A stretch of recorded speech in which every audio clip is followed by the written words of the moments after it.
ଖାନା କଣ ହେଲା ଯଦି ପେଟ ହେଇଥିବ ଗ୍ୟାସ ଖାଇନ କରିବ ଶେଷ ନହେଲେ ବିରାଟ ବଡ ଗ୍ୟାସ। ଆଉ ବର୍ତ୍ତମାନ ଭାଇ ମାନେ ମିଳୁନାହିଁ ଗ୍ୟାସ। ଆମ ଘରେ ବଢି ହେଇଛି ଗ୍ୟାସ। ମୁଁ ପଇସା ସବୁ ମୋର ଶେଷ। ମୁଁ ଦୌଡି ଦୌଡି ପୁରା ହତାଶ। ମିଳୁନାହିଁ ଜମା ଗ୍ୟାସ। ଇଏ ପାମ୍ପଡ ଖାଇନେ ପେଟରୁ କରିବ ଗ୍ୟାସକୁ ଶେଷ। ଆଉ ଟଙ୍କା 50। ବ୍ରାହ୍ମଣ ବାରିକ ବାନ୍ଧିଲେ ବେଦି ଭାତର ବଇଛି ନରେନ୍ଦ୍ର ମୋଦି କି ଆଦିତ୍ୟ ଯୋଗୀ। କାନ୍ଦୁଛି ବସିକି ମମତା ଦିଦି ନା ବଙ୍ଗାଳୀ ଦିଦି। ଯୋଗୀ ତ ଦେଲାଣି ଭଲ ଉତ୍ତର। ଝାଟି ଦେଲା ତାଙ୍କ ଗଛ ପତର ସବୁ ନଣ୍ଡା ହେଇଗଲେଣି।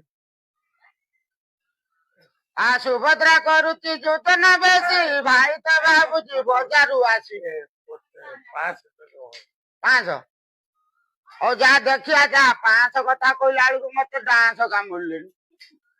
ହଉ ବୁଢା ଲୋକ ମନ କରୁଛି ଯେତେବେଳେ ବେଳେ ଅଧେ ଖାଇଥା। ହଁ ବା। ହଉ ଆଉ